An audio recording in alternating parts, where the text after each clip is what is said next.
Pemirsa, jumpa lagi dalam acara Jala Budaya. Kali ini sesi kedua episode Yosudarso Sang Martir. Saya ingin ke Pak Yantoro. Pak, tadi sudah disebutkan peristiwa di Laut Arafuru itu terjadi sedemikian hebatnya. Sebetulnya apa yang melatar belakangi atau peristiwa-peristiwa yang terjadi sebelum itu? Jadi begini. Mungkin sudah banyak ya kita mendengar tentang Yosudarso ya. Tetapi mungkin ada beberapa di antara kita yang tidak memahami ada apa sebenarnya di balik itu. Itu yang perlu diungkapkan. Iya, ada apa sebenarnya itu ya. Artinya bahwa proses apa yang melatar belakangi peristiwa itu. Jadi begini. Peristiwa itu kan bermula dari tersendatnya penyelesaian konferensi meja bundar. Konferensi meja bundar antara Indonesia dengan Belanda, ya, yang awal mula dibicarakan di Den Haag negeri Belanda, ya. Dalam satu klausal konferensi meja bundar itu ada yang menyebutkan poin terkait dengan Irian Barat, ya, Irian Barat. Ya, di situ ada satu penjelasan bahwa setahun setelah konferensi meja bundar itu berakhir, ya, maka Papua atau Irian akan diserahkan. Ya, nah inilah yang menjadi awal persoalan kenapa urusan Papua tidak akan pernah selesai waktu itu, ya. Setelah ditunggu selama 1 tahun ternyata tidak diserahkan juga, ya. Artinya bahwa perundingan antara Indonesia dengan Belanda cukup alot berkaitan dengan masalah Papua. Ya. Kemudian pada tanggal 19 Desember 1961, ya. Insinyur Soekarno itu di Yogyakarta, tepatnya di alun-alun selatan itu mengumandangkan sebuah komando yang disebut dengan Komando Tritura itu, ya. Komando Tritura itu, ya. Tri tuntutan rakyat itu. Trikomando rakyat, ya.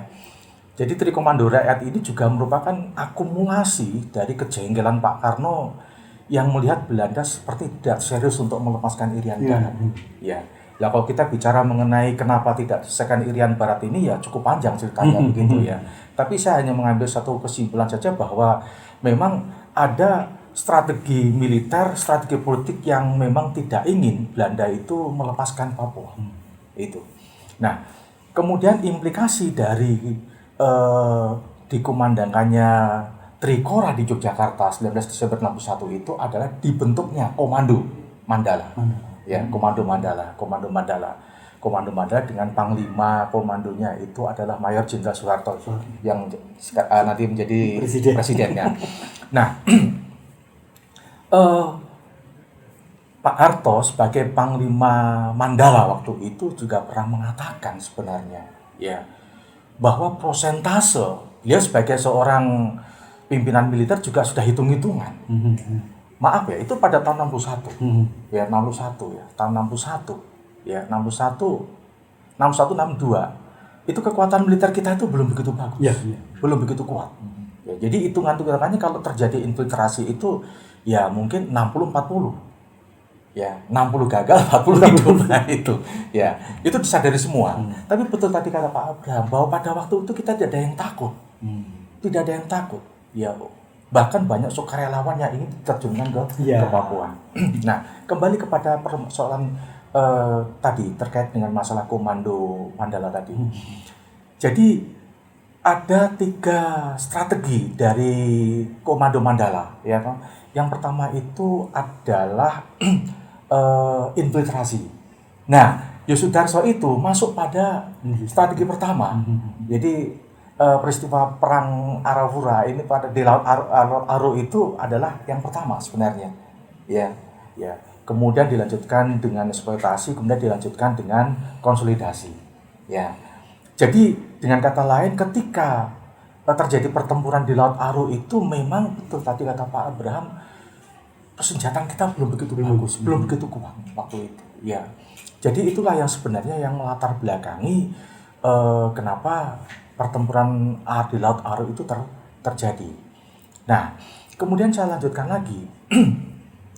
Sebagai Panglima Komando Mandala, ya, dia membawahi, Pak Harto kan juga membawahi Komando Tiga Mantra Angkatan Darat, Angkatan Laut, dan Angkatan Udara pada waktu itu, gitu loh. Ya, ya, sekali 3 orang sebenarnya pun juga Angkatan Laut pun juga tidak begitu bagus kondisi persenjataannya. MTB yang digunakan Pak Sudarso pun juga tidak dilengkapi dengan torpedo. Ya. Jadi kalau kita kembali kepada pertempuran lagi, kenapa kapal perusak Eversteen itu sampai merusak, menghancurkan kapal KRI Macan Tutul? Karena begini, manuvernya Pak Sudarso itu yang ingin terus menuju ke mana? Ke daratan Papua itu dari kacamata seorang eh, militer, terutama angkatan laut. Siapa sih nggak kenal dengan MTB? MTB itu kan membawa torpedo. Padahal nggak bawa torpedo waktu itu. Ya.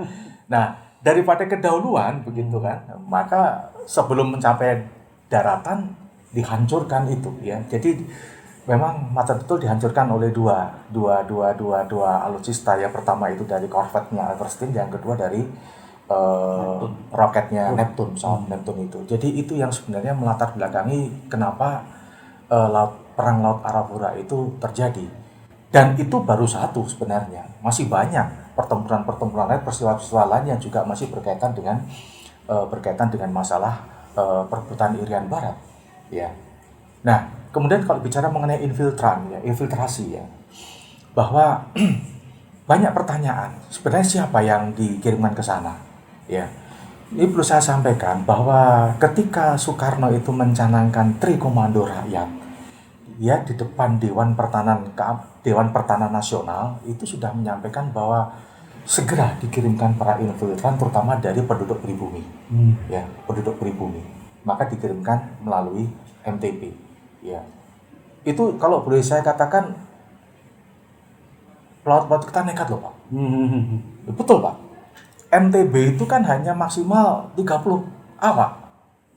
Itu 30 awak kapal masih ditambah dengan para infiltran. Jadi kalau dari apa yang disampaikan oleh Pak Domo itu saya mengambil kesimpulan bahwa sebenarnya KRI Macan Tutul juga overload sebenarnya. Tapi barangkali semangat yang sangat luar biasa. Bahkan maaf mungkin kalau boleh saya mengatakan Sudarso kan juga mewakili, kebetulan beliau dari militer. Ya. Tetapi dari apa yang pernah kita lihat, sebenarnya apa yang dilakukan oleh Pak Sudarso itu juga mewakili jiwa pemuda pada waktu itu. Ya.